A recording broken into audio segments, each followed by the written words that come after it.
Morning, everyone. My name is Neil Lumsden, and it's a real treat to have you here with us today. And I'm so pleased to join Premier Ford, Minister McNaughton, and Shaun Padulo, President and Chief Executive Officer of Heddle Shipyards. Here at the Heddle Shipyards, it's been a tremendous day so far, and I'd like to thank the Keewatin Tour for giving us the opportunity to go through this historic ship. It was quick, but it's amazing to see a living part of history and be part of it. The SS Keewatin is an important part of Ontario's history. And I'm glad to see that she's being restored to her former glory here in Hamilton's own Heddle Shipyards. Soon, the SS Keewatin will head off to its new home at the Marine Museum of the Great Lakes in Kingston. Now, I'd like to introduce Shaun Padulo, President and CEO of Heddle Shipyards, to tell you a little bit more about the company and the work they're doing to rebuild Hamilton and the province's shipbuilding sector. Shaun?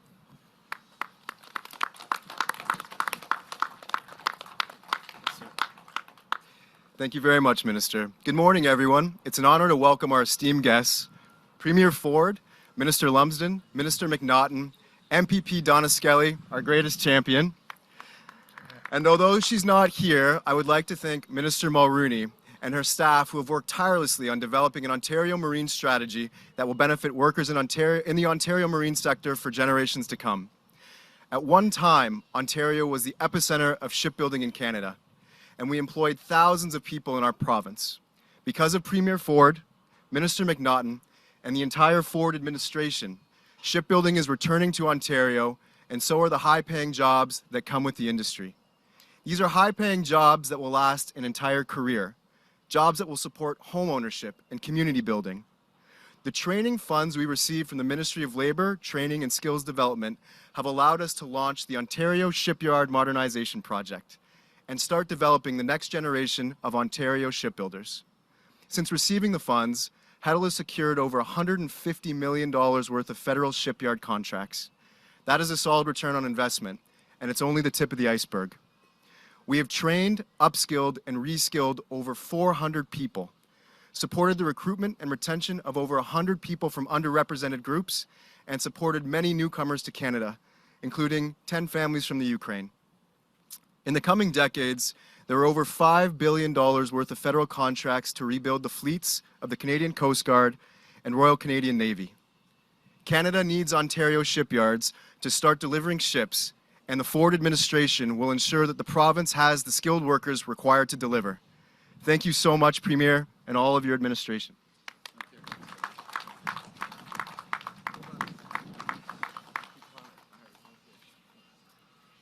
Thank you, Shaun, and thank you for all the great work, and thank you to your colleagues and the support that they've given us today. Now it's a pleasure to call upon my colleague, Monte McNaughton, Minister of Labour, Immigration, Training and Skills Development, to talk about Ontario's support for skilled workers like the ones right here at the Heddle Shipyards. Minister? Thanks. Well, good morning, everyone. Thank you so much, Neil, for that kind introduction and for everything you're doing in this region to support workers and businesses. It's a pleasure to be back here in Hamilton at Heddle Shipyards with President Shaun Padulo and so many skilled shipbuilders that are working here. Also honored to be joined by Deputy Mayor in Hamilton, Tammy Wang. Thank you, Tammy. My terrific colleague, Donna Skelly, the MPP for Flamborough-Glanbrook, and of course, Ontario's Premier, Doug Ford. Over the next 10 years, we're projected to need 100,000 more workers just in construction to build the hospitals, schools, roads, and subways families and businesses rely on every single day, and to deliver on our government's ambitious plan to build 1.5 million more homes by 2031. Under the strong leadership of Premier Doug Ford, our government is on a mission to ensure workers and job seekers can get the training they need to find meaningful careers close to home. If you want to put in the work and help us build a stronger Ontario, we'll give you a hand up to a better job and a bigger paycheck. That's why we have now invested over $700 million in our flagship Skills Development Fund, which to date has supported nearly 600 free training projects in communities right across the province, helping more than 500,000 people take the next step in their careers. That includes careers like those available in shipbuilding, which are well-paying, often with pensions and benefits. These are careers that offer a path to a purpose-driven life where you can do meaningful work with your hands, support your family, and give back to your community. Looking around, it's terrific to see Ontario's shipbuilding industry is on the rise again, led by the amazing work being done here at Heddle. Working together, government, business, and Labour will continue to help workers turn their potential into paycheck and grow Ontario's economy for everyone. And now I want to turn things over to Premier Doug Ford to provide today's important announcement. I also want to say, Premier, because of your leadership, Ontario really is on a comeback when it comes to manufacturing and shipbuilding. Thanks for your leadership and thanks for all the work that you've done. Premier, over to you. Thanks, buddy. Well, good morning, everyone, and thank you, Minister McNaughton, for that introduction. It's always great to be back in the beautiful city of Hamilton alongside Minister Lumsden, Minister McNaughton, and the true Hamilton champion MPP Donna Skelly. Before I start, I just want to recognize and welcome Deputy Mayor Tammy Wang. Thank you, Deputy Mayor, for coming today and say hello to my new BFF, the Mayor. So, and we're working very well together, by the way. As well as Kelly and Doug and Anita from the Marine Museum of Great Lakes out at Kingston. Thank you for the fantastic tour of the historic Keewatin steamship. Folks, when this opens up, you have to come by and see this. This was built the same time as the Titanic. It's absolutely amazing, and they're working hard on revitalizing it. And I finally want to give a big shout out to Shaun and everyone here at Heddle Shipyards for hosting us today. And thank you for all the great work you're doing here, especially the workers. I met a whole bunch of workers every time I come here. Talk about true champions, they're true champions. They're helping revitalize our shipbuilding industry. Friends, working with workers and great companies like Heddle Shipyards, we're bringing manufacturing jobs back to Ontario. Since 2018, our province has attracted billions of dollars in investments in automotive and clean steel manufacturing, including Dofasco's $1.8 billion green steel project right here in Hamilton. We're building an electric vehicle supply chain connecting critical minerals in Northern Ontario to automakers, steel makers, and battery and part makers all across Ontario. And last year, as part of our Ontario Shipyard Modernization Project, our government announced an $8.7 million investment at Heddle Shipyards for new technology and training to help revolutionize, sorry, I got tongue twisted on that one, revolutionize shipyard operations in our province. As we continue to attract investments and rebuild our manufacturing sectors, the biggest concern I hear from business owners across the province is not being able to find enough workers. The numbers speak for themselves. 700,000, I'm going to repeat these numbers, 700,000 more people are working today than when we took office in 2018. And I don't know if you've heard about last month's employment jobs, but last month Canada added 60,000 jobs right across the country. But folks, due to the great workers here in Ontario, out of the 60,000 jobs, 56,000 jobs, or 93% of those jobs, were created right here in Ontario. So that speaks volumes about the people of Ontario, and that's amazing, and thank you. But there's still more than 380,000 jobs going unfilled every single day, and we need to close that gap because by 2026, 1 in 5 job openings in Ontario will be in the skilled trades. These are manufacturing jobs in auto plants and at shipyards like this one. These are also the jobs to build the highways, transit, schools, hospitals, and homes our growing province needs. These are the jobs that will build Ontario. That's why our government is investing over $1.5 billion in our skilled trade strategy, working hand in hand with labor unions, businesses, and our colleges and universities to train the skilled workforce our economy needs. Whether it's upskilling workers, training new ones, or breaking down barriers to get more skilled immigrants into our province, we're leaving no stone unturned. It's all hands on deck. And so today, as part of our Skills Development Fund, we are pleased to announce $3.7 million in new funding to train people for good-paying jobs in the shipbuilding industry. This is a new program led by Heddle Shipyards. Will give new and existing workers in Hamilton and Port Weller hands-on training in ship repair and shipbuilding. It will also provide in-class training for in-demand careers like welders, millwrights, and electricians. And it will help companies like Heddle Shipyards attract lucrative shipbuilding contracts and new good-paying jobs here in Hamilton and beyond. And I'll speak for the Deputy Mayor and the Mayor and myself and our whole caucus. Shaun, you mentioned about federal contracts. You know, we've saw when I was with the premiers, I noticed billions of dollars is going to BC, billions of dollars going to Nova Scotia, billions of dollars going to Quebec, and the brand new ships. We need to start getting those contracts here in Ontario, and it's absolutely critical. We spread the wealth. I love the people in those other provinces, but we got to take care of the people of Ontario as well, because they have, outside of the number you said, Shaun, we have got zero new builds in Ontario from the federal government. Friends, as we continue to navigate global uncertainty, our government is hard at work, building an economy that can weather any storm, an economy that never loses sight of what's most important, helping people succeed, helping workers succeed. That starts with creating the economic conditions that attract investments in growth and good jobs. We have the right plan to build Ontario. We're making electricity more affordable. We're keeping taxes and fees low. We're cutting red tape. We're investing in transit, roads, and highways to keep people and goods moving. And we're training the skilled workforce that companies need to grow and expand. Thank you all for joining us today, and may God bless the people of Ontario. Thank you. We'll now go to the reporters' questions. If reporters could please line up at the microphone behind me. Just a reminder, it's one question and one follow-up. And please identify yourselves by name and outlet. Hi, Premier Ford. I'm Hi. Sarah Piesker from CBC Hamilton. Hi, Sarah. A new study shows that most Hamiltonians are breathing in at least a partial to a full cigarette's worth of benzodiazepine every day just by breathing the air. What's your government's response to Hamiltonians who would like to see an end to provincial air quality exemptions for industry?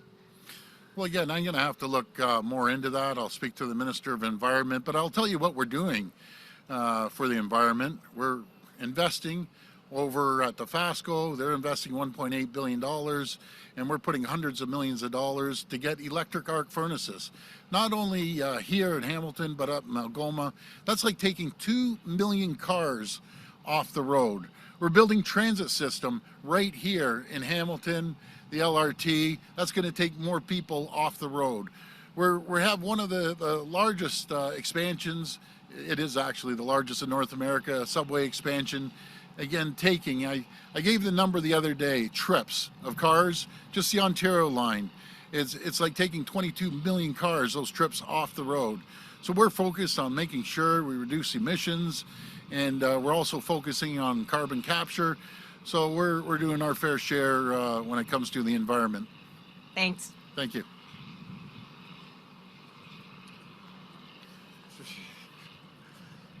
Winner, Hamilton Community News and Hi. Hamilton Spectator. So, despite your new best friend, Mayor Horvath, the Hamilton Council is very reluctant to follow the provincial government with regard to the Greenbelt. What tools will the provincial government use to force the municipality to follow through on expanding the Greenbelt and building on the farmland? Well, first of all, I look forward to working with the mayor and discussing that. But folks, these are just the facts. We're the fastest growing region, bar none, in North America. 504,000 people, almost the size of Hamilton. Deputy Mayor, I think it's, 540,000 that live here. Just imagine, every single year, a city of Hamilton lands in Ontario. And there's a tremendous amount of land here in Hamilton, and we need to do our fair share in Hamilton right across the board, per capita. Folks, we need to build homes for these people. These are just the newcomers, the refugees and immigrants that are coming to our province. We have to build 1.5 million homes. Everyone has to divide that share up, and we need homes. Simple as that. Not mentioning all the young people, not even young people anymore, anyone. It's hard to afford a home, not to mention the Bank of Canada keeps jacking these interest rates up. My heart breaks for the people that have to renew their mortgages as well. So we need to build affordable, attainable, and just regular homes for people. Again, Hamilton Council has, they don't want to work with the provincial government. They believe it's dishonest and it is not providing a transparent process. What will you force these homes to be built on the Greenbelt using MZOs? Yeah, well, again, Hamilton has to do their fair share, just like Toronto has to do their fair share, and everyone else is doing their fair share. So they're going to, we're going to sit down and work with them, but we need homes built. Simple as that. It's easy to say, I don't want it in my backyard. Go everywhere else. That's not the case. You want to have a thriving economy that we have. You want to create 700,000 jobs. You want to be able to hire, I know Shaun wants to hire, have you ever had these federal contracts, could hire 2,000 people. My question back to them, where are they going to live? Are we going to put them in a tent city in a park? No. We need to build homes. We're going to build homes, affordable, attainable, and regular homes. As simple as that. Hi, Premier. Laura Hi. Stone, Globe and Mail. Hi, Laura. Hi. I wanted to also ask about the Greenbelt with Michael Rice and Silvio de Gasperis filing court applications to block the Auditor General from calling them for interviews and getting documents from them. Do you think that they should participate in this process, or do you agree with Mr. Rice's assessment that this is overreach and that she's going on a fishing expedition by asking them to participate? Well, again, just yesterday I just found out about this, but I don't interfere in the private sector. But the Auditor General, it's not even within her scope. She has to look for value for money. So I'm going to leave that up to them. I encourage everyone, I know our office is cooperating with the Integrity Commissioner and with the Auditor General. You know why, folks? We have nothing to hide. We need to build homes. Simple as that. This is private sector property, and the private sector should be able to do what they want and build homes. There's going to be 50,000 homes built. That's probably, even if you average 2 people a home, which will probably be more, that's 100,000 people will have shelter. A lot of these areas are one's going to build a hospital on it, others are building long-term care. So, you know, at the end of the day, wouldn't it be terrible if we said, let's not expand anymore, let's not see growth in Ontario, let's fall back behind the world? We're taking a different approach. Let's grow Ontario. Let's bring more immigrants in. Let's make sure that we have a thriving province, that 700,000 more people today are bringing home a paycheck, being able to buy a home, paying a mortgage, paying for bills. 5 years ago, 700,000 people weren't able to do that because there were no jobs. So we're going to focus on building the 1.5 million homes.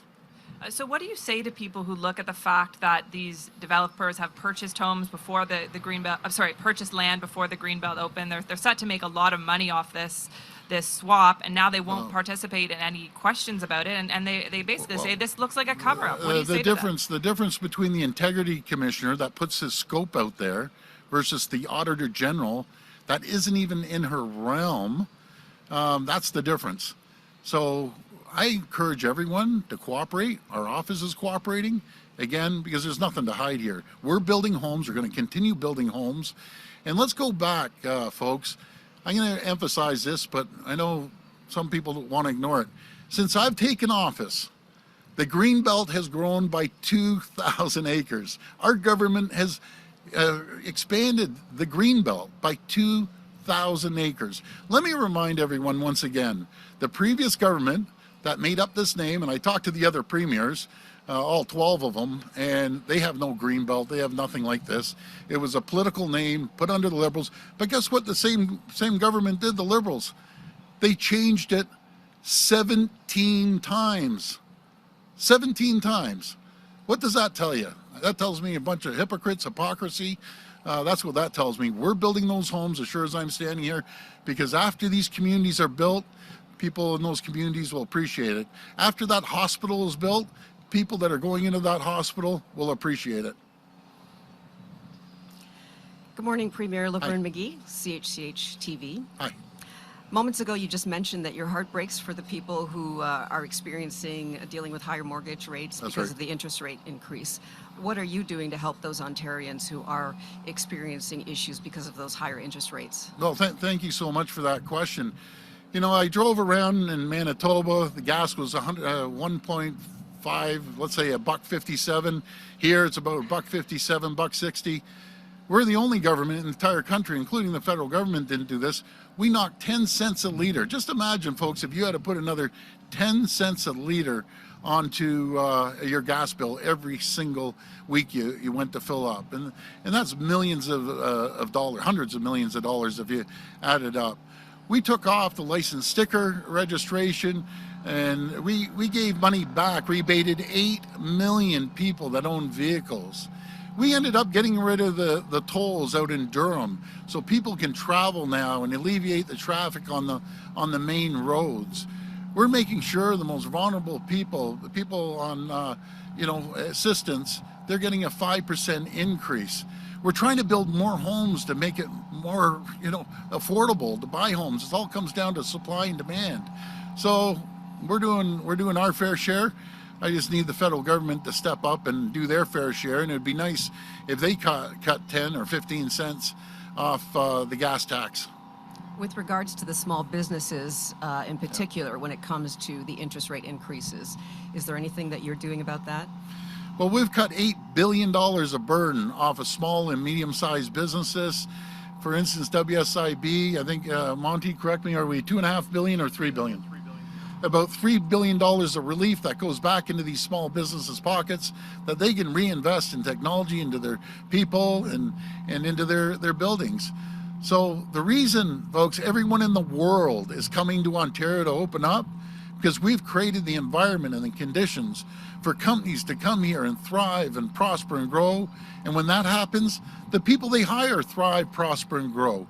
These are excellent paying jobs here at Heddle, phenomenal paying jobs. It allows people to go out, save some money, put down a down payment for a home, and buy an affordable home. But that only happens when you have more supply than demand.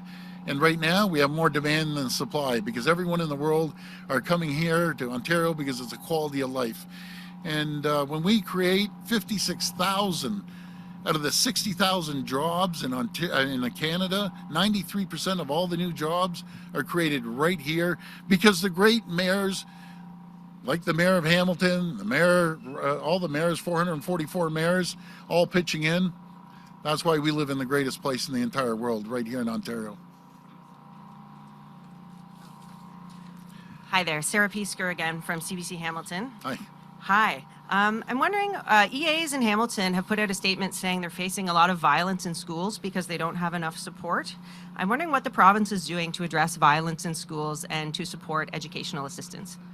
Well, we've put in, I just want to tell you, we've increased spending in education $2 billion since last year. We're putting the resources in there.